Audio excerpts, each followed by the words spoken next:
This broadcast is an AI-generated analysis. Welcome to this highly professional, scripted, and formal, detailed technical review. Thank you. It's great to be here. Yeah, our mission today is really to tackle a huge problem in software right now. Imagine you've built this brilliant artificial intelligence assistant. It writes perfect emails, synthesizes data flawlessly, and, your stakeholders are just incredibly impressed. Right, it looks amazing in the demo. Exactly. But the moment you release it to real users, someone types a badly formatted question, the system invents a fake company policy, and the entire application just crashes. Yeah, it's a disaster. So why do beautiful prototypes turn into absolute disasters in production? That is our mission today. We are providing a comprehensive analysis of the book, Architecting Generative AI Applications by Leonid Kuligin. It's an essential read, honestly. It really is. We'll be delivering a chapter-by-chapter technical breakdown of how to transition a prototype into a robust, production-ready system. And we're taking a slow, measured, and deliberate pace today. You are sitting in on a highly technical, yet entirely accessible evaluation of the modern engineering landscape. So, okay, let's unpack this. Let's do it. We begin by looking at the reality of software development. Creating a working prototype is thrilling, right? Because it proves an idea is possible. But a prototype only demonstrates the happy path. Yes, the happy path, which is, a controlled scenario where the user behaves perfectly and the data arrives perfectly formatted. Right, which never happens in real life. Never. The real world is chaotic. Production systems have to survive malformed data, completely unexpected inputs, infrastructure outages. And moving into that chaotic reality requires a completely new way of evaluating whether your software actually works. Because traditional software is deterministic, right? Yeah. Exactly. Traditional development is deterministic. It's predictable. You put in a specific input, it applies a set of rules, and it produces the exact same output every single time. And because it's predictable, developers can just write simple unit tests to verify the logic. Right. But generative AI systems are, they're probabilistic. They calculate the probability of the next word. So this means they generate different outputs even when given the exact same input. Which is wild when you think about it from an engineering perspective. It is. And because of this fundamental shift, we just can't rely on simple tests to grade the software anymore. I mean, a standard code test cannot evaluate the quality of an essay or like the tone of a summary. So developers have to use complex metrics instead. And one primary strategy for this is called LLM as a judge, right? Where you ask a secondary, completely independent language model to grade the text output of your main application. Yeah, and there are a few distinct ways to implement this grading strategy. Right, like the first one is reference-free grading. This is where the judge model evaluates the answer based purely on internal logic and context, without seeing a perfect example. It basically just checks if the answer makes sense on its own. Right. Does it sound coherent? Yeah. Then the second method involves comparing the generated output to a golden answer. And a golden answer is just a verified perfect response created manually by a human expert. So the judge model looks at the AI's output and scores how closely it matches that human expert's answer. Makes sense. And then the third method. That would be pairwise comparison. The system generates two different answers to the same question, and the judge model simply decides which one is better. But even with automated judges, you still need humans, right? Enterprise production systems require a human-in-the-loop process. Human experts must periodically review the logs to ensure the automated judge isn't, making mistakes itself. Oh, absolutely. I like to think of an AI prototype like a movie set facade. From the street, the building looks magnificent. But if you walk behind the wall, there's no plumbing, there's no wiring, no foundation. It's designed solely to impress people in a controlled environment. What's fascinating here is the exponential increase in evaluation difficulty when we move from simple classification to complex architectures. Oh, yeah. Like evaluating a traditional machine learning model is very straightforward. You build a model to identify animals. It categorizes an image as either a cat or a dog. The answer is binary. Exactly. You measure the accuracy instantly. But evaluating a retrieval augmented generation pipeline, a RAUD pipeline, involves multiple steps of open-ended text generation. Right. Imagine an autonomous agent. The agent must first interpret a user query, then search a database, read a retrieved document, and finally write a synthesized summary. As an engineer, you have to evaluate the accuracy of the search query it generated, the relevance of the document it retrieved, and the factual correctness of the final summary. So each individual step introduces a completely new layer of probabilistic uncertainty. Exactly. Well, if evaluation is so difficult because of these multiple probabilistic steps, we have to design an architecture that controls that uncertainty. Yes, we must move from the theory of evaluation to the actual structural building blocks of a production-grade application. And the first necessary building block Coolidge mentions is prompt template versioning, which makes sense. Just as developers track changes to their software code, they must organize and version the instructions they send to the AI. Right. And then the next critical block is the vector database. A vector database stores text as numerical embeddings. Embeddings, yeah. For those listening, an embedding is just a long list of numbers that represents the semantic meaning of a word or sentence. This mathematical representation allows the system to find information based on its conceptual meaning rather than looking for exact keyword matches. But relying solely on that semantic meaning is rarely enough for a highly accurate enterprise application. And this brings us to the necessity of hybrid search. Because you need the exact word sometimes, too. Exactly. Hybrid search combines the semantic vector search with traditional lexical search. Lexical search being the classic method of looking for exact keyword matches. Right.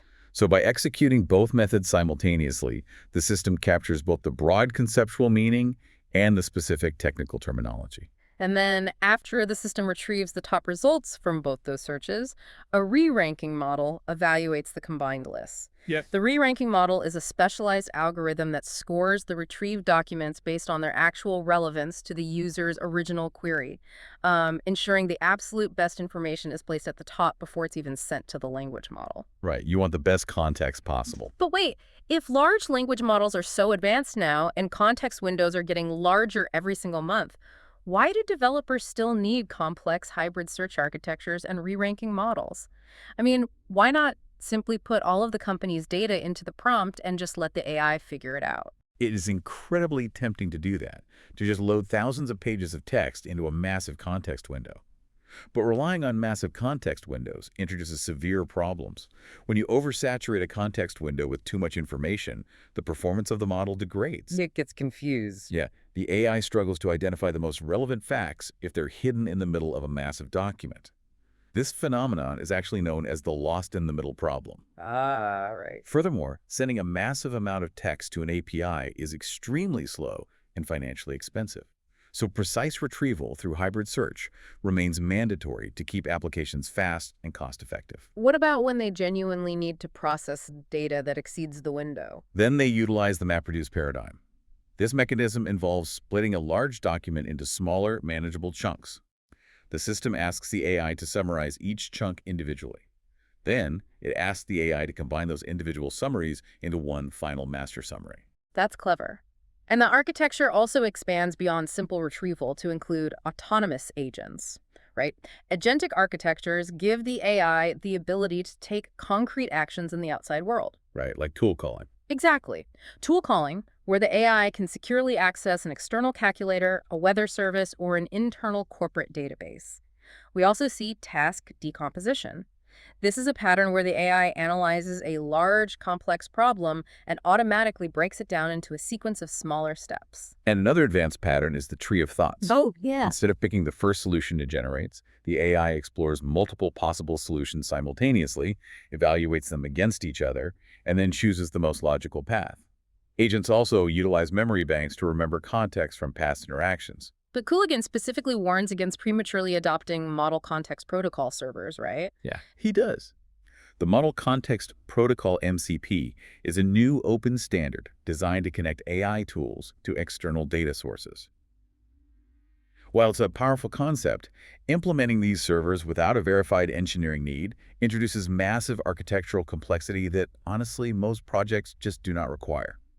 So start simple. Always start simple. Right. So with those architectural blocks established, our focus shifts to how the engineering team actually writes, tests, and automates the code. Because a brilliant architecture is completely useless if the operational practices cannot sustain it. Exactly. Core software engineering principles apply heavily to generative AI. Code readability is paramount. Developers must adhere to the single responsibility principle. Which dictates that every function in the code should perform exactly one task. Right. They also must follow the don't repeat yourself principle-DRY, ensuring they don't duplicate logic across different files. The testing strategy, however, must adapt to the new technology. Because of the probabilistic nature we talked about? Exactly. Developers write unit tests to isolate the core application logic. These unit tests verify that the system correctly formats the prompt and properly handles network errors. But a unit test should never attempt to evaluate the non-deterministic text generated by the AI itself. Right. After the unit tests confirm the isolated logic works, developers run integration tests. These verify that all the different components, like the vector database and the external language model, communicate properly with each other. And finally, they use load tests to measure how the system performs under heavy user traffic. For generative AI, the most critical load metrics are tail latencies and time to first token. Tail latency measures the response time for the absolute slowest requests in the system, and time to first token measures exactly how many milliseconds it takes for the AI to begin typing its response back to the user. And this focus on performance metrics leads us directly to the evolution of operational practices. Mm. In the past, the software industry created DevOps to automate the continuous integration and delivery of code. Later, machine learning engineers introduced MLOps to manage training data and monitor model drift. And today, the industry is transitioning to LLM ops, specifically for generative AI. So, what does this all mean? Is LLM ops genuinely a new engineering discipline, or is it just a marketing buzzword used to sell MLOps tools for bigger models? If we connect this to the bigger picture, LMOps requires fundamentally different tooling and a totally different mindset. MLOps was built for traditional predictive models. Those models output a single number, like a temperature prediction or a single category. Right. But generative AI outputs open-ended, unpredictable text. You cannot track the accuracy of a generated essay using the same dashboard you use to track a numerical prediction. That makes a lot of sense. Furthermore, generative AI applications rely heavily on third-party API calls. These external dependencies introduce high latency and dynamic financial costs. LLMOps tools are specifically designed to monitor these external calls, meticulously track token usage for billing purposes, and implement safety guardrails that scan open-ended text for inappropriate content in real time. Another major difference is the tight coupling of code and data. In traditional software, the underlying code is strictly separated from the user's data. But in generative AI, the user's text prompt acts as both the data context and the functional instructions simultaneously. It's a huge paradigm shift. It really is. Now, once the code is engineered and the operational pipelines are built, the application must be pushed out to live users. This deployment phase requires infrastructure capable of handling high loads without collapsing. And the absolute foundational rule of modern deployment is statelessness. Statelessness, meaning a stateless application does not store any user session data in its own local memory. Every piece of context is saved to an external database. Right. This stateless design is mandatory for horizontal scaling. If user traffic suddenly spikes, the system can simply launch 20 identical copies of the application. A central load balancer then distributes the incoming requests evenly among those copies, preventing any single server from becoming overwhelmed. And to manage this dynamic infrastructure reliably, engineering teams utilize infrastructure as code. Tools like Terraform allow developers to write text files that define their perfect server environment. The software then reads these files and automatically provisions the servers, configures the networks, sets up the databases. Which guarantees that the production environment is perfectly reproducible and eliminates manual configuration errors. Huge time saver. And alongside this automation, secure secret management is critical. API keys and database passwords must never be exposed in the source code. They must be injected securely at runtime. Definitely. The application code itself is typically packaged as a high-performance web API. A standard framework for this is FastAPI in Python. The application is packaged into a standardized container, and those containers are orchestrated using a system called Kubernetes. Kubernetes acts as an automated manager, right? Exactly. It monitors the containers, immediately restarts them if they crash, and scales the number of running containers up or down based on the exact amount of traffic hitting the system at that moment. So smart. And a vital strategy for scaling generative AI efficiently in this setup is semantic caching. Traditional caching is rigid. It saves the exact answer to an exact question. So if a user asks the exact same question again, the system returns the saved answer instantly. But semantic caching is far more intelligent. Yeah, imagine a perceptive librarian. You walk into the library and ask for a book on automobile repair. 10 minutes later, I walk in and ask for a manual on fixing cars. The librarian does not go back into the archives to perform a second identical search. They understand that the semantic meaning of our completely different words is identical, and they just hand me the exact same book. It's a great analogy. Semantic caching works exactly like that librarian. It uses mathematical embeddings to recognize when two slightly different queries mean the same thing. It then returns the cached response, saving the massive financial cost and the long latency of asking the language model to generate a brand new response. Brilliant. But when you begin designing distributed systems with tools like Kubernetes, you inevitably run into the CAP theorem. Ah, The yes. CAP theorem is a fundamental principle of computer science. It states that a distributed data store can only simultaneously provide two of three guarantees: consistency, availability, and partition tolerance. So consistency means every single user sees the exact same data at the exact same time. Availability means the system always responds to a request, never showing a failure screen. And partition tolerance means the system continues to operate even if a catastrophic network failure drops the communication between the servers. Right. And because physical network partitions will inevitably happen over the internet, developers cannot choose to ignore partition tolerance.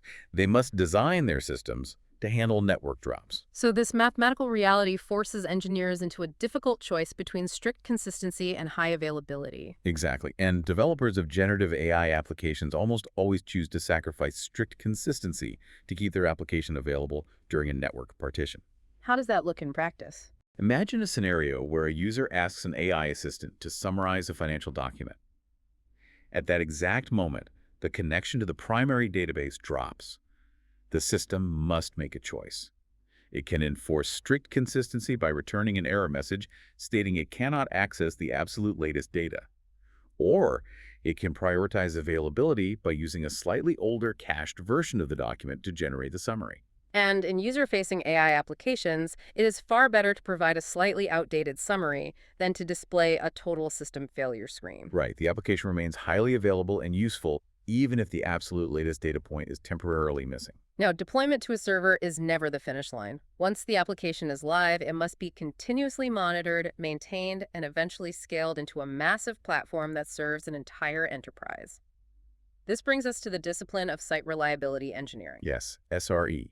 Site reliability engineering applies rigorous software engineering practices to infrastructure problems. The ultimate goal is to create highly reliable software systems. And to measure this reliability, engineers use service level indicators, SLIs. These are precise quantitative measures of a specific service, such as the exact error rate or the latency in milliseconds. Engineers use those indicators to establish service level objectives, or SLOs. A service level objective is a strict target value. For example, a formal objective might state that 99% of all text generation requests must receive a response in under 2 seconds. So these metrics guide the entire monitoring process. However, generative AI introduces completely unique observability challenges that break traditional monitoring tools. Oh, absolutely. An AI application might return a grammatically perfect response in under 1 second, completely fulfilling the service level objective. The infrastructure dashboard will show a green light. But if you read the text, the response might be entirely hallucinated, biased, or toxic. Because traditional infrastructure monitoring focuses entirely on speed and uptime. It cannot detect semantic failures in the text itself. Here's where it gets really interesting. If traditional software monitoring cannot catch these errors, what happens when an autonomous agent fails? I understand how a normal application crashes. It usually just hits a bad line of code and stops. How is an agent's failure mode different and potentially more catastrophic? This raises an important question about the nature of composite systems. A traditional software application fails in a predictable manner. It encounters a missing value, it throws a standard error code, and the process stops immediately. Right. But an autonomous agent fails dynamically. Agents operate in a continuous loop of reasoning and acting. If an agent hallucinates a variable in step 1 of a 10-step process, it does not stop and throw an error. It confidently passes that corrupted information into step 2. Oh, wow. Yeah, and then uses that corrupted context to search a database, retrieves entirely incorrect information, and feeds that garbage data into step 3. By step 5, the agent's logic is completely detached from reality. It just snowballs. Exactly. It might get stuck in an endless recursive loop, repeatedly calling a broken tool and wasting money. Or worse, it might confidently execute a destructive action, like deleting files based on a fundamental hallucination. That is terrifying. It is. The cascading nature of these errors makes debugging autonomous agents incredibly complex. You have to trace the exact thought process backward through multiple probabilistic steps to find the original hallucination. So, to manage this immense complexity across a large corporation, organizations eventually evolve from having a single product team to establishing a dedicated platform team. Right. A product team focuses entirely on building one specific application for an end user, but a platform team builds the underlying infrastructure and the standardized tools that allow dozens of different product teams to build AI applications efficiently and safely. And an enterprise platform requires several critical building blocks. The most important block is the model gateway. How does that work? Think of the model gateway as a strict security checkpoint. Instead of every developer having their own direct API key to OpenAI or Anthropic, the gateway holds the master access. It routes all traffic from the company through one central point. Ah, okay. This allows the platform team to manage access controls, enforce rate limits, and accurately track financial costs across different departments. It prevents a single developer with a broken script from accidentally spending $10,000 on an endless loop of API calls. Essential. And the platform also requires a centralized prompt store, right? This repository allows different teams to share, version control, and reuse highly optimized prompt templates across the entire organization. Yes, and another essential building block is the tool registry. As developers write specialized functions for their agents, like a script to search an internal corporate wiki or a function to check warehouse inventory, they register those tools centrally. So this makes corporate functions easily discoverable and reusable by any other agent in the company. Exactly. But to ensure security when running these tools, the platform must provide execution sandboxes. If an agent decides to write and execute a Python script to solve a complex math problem, it must run that code in an isolated, secure environment. To prevent the AI from accidentally executing malicious actions or accessing restricted parts of the corporate network. Right. The platform also features a session store. This database manages the long-term memory for all agents, ensuring they can recall user preferences from previous conversations. And finally, the platform must include a feedback service. Which continuously collects user ratings, thumbs up or thumbs down, and explicit text corrections. Yes. This telemetry data is crucial for the human-in-the-loop process. It allows data scientists to gather high-quality, real-world examples of where the model failed, which they can later use to fine-tune and improve the underlying language models. Building this comprehensive platform requires a clear strategic vision.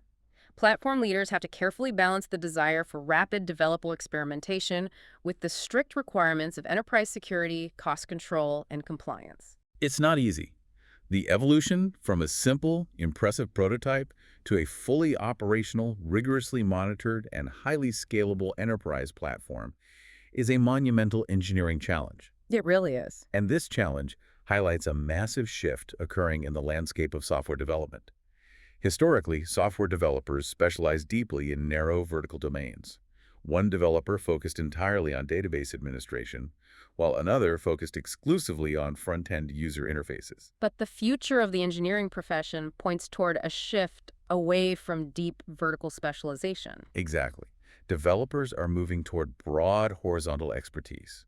An engineer must now understand the entire lifecycle of an application, from cloud infrastructure and data pipelines to application logic and LLM evaluation.